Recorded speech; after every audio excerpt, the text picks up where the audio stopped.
Okay, this is going to be a pretty quick video indeed on just a quick recap on euthanasia, because my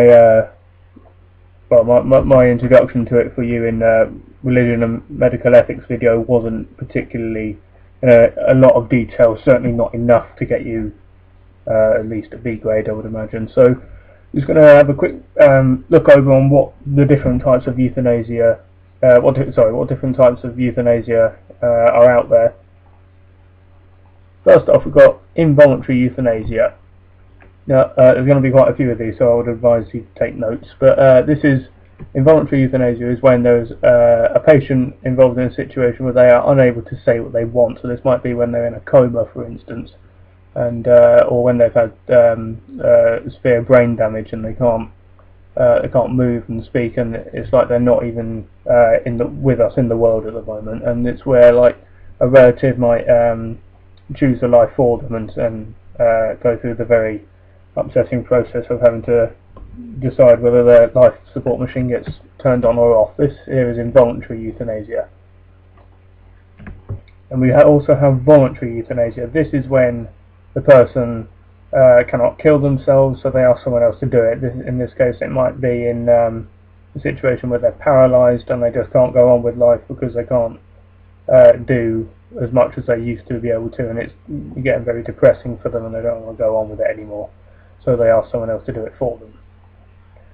And there's active euthanasia. This is when action is actually taken to bring someone's life to an end, and this is illegal in the UK. I don't really think this video is going to be much use in other countries if you're a YouTube viewer, but yeah, for those of you at Glyn School, which this video is more dedicated to, this is the one that's illegal in the UK. And active euthanasia, I believe, is murder, but you can check with your teachers on that.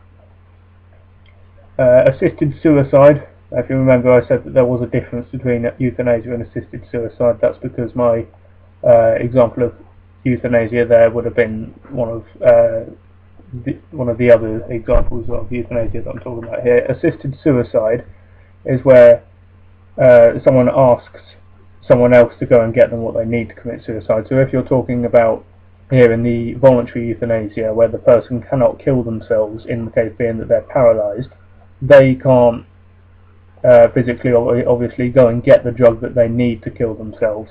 But if their arm is still is still in motion, if that can still move, then the paralysed person would ask someone else to go and get the drug for them, and then the paralysed person would be able to take the drug themselves. Passive euthanasia is when a decision is made to stop giving further treatment to the patient. Say if they're in a coma, or if they're in possibly a cancerous situation. This happens a lot with pancreatic cancer, when the drugs are consistently having to be given to the patient, and eventually the cancer just become too overwhelming for the drugs, so the drug intensity has to be increased, and eventually it's just best for the patient and for the health service as a whole that they just stop using the drugs, and unfortunately this will result in death because the patient needs the drugs well, to stay alive, really. And you've got the double effect. Now this links and ties in quite nicely with the doctrine of double effect. This is basically exactly the same, but in the form of euthanasia, the doctrine of double effect will come across in the form of giving drugs to get rid of the pain, but because the drug is so strong, they can also kill the patient eventually as well. Okay, that should more or less cover you on the various types of euthanasia that you need to know, and I'm sure your RS teachers will probably easily be able to give you an example of a Christian response to each of these, or just another religion in general, how they would respond to each of these. Okay, goodbye. Where is it? No,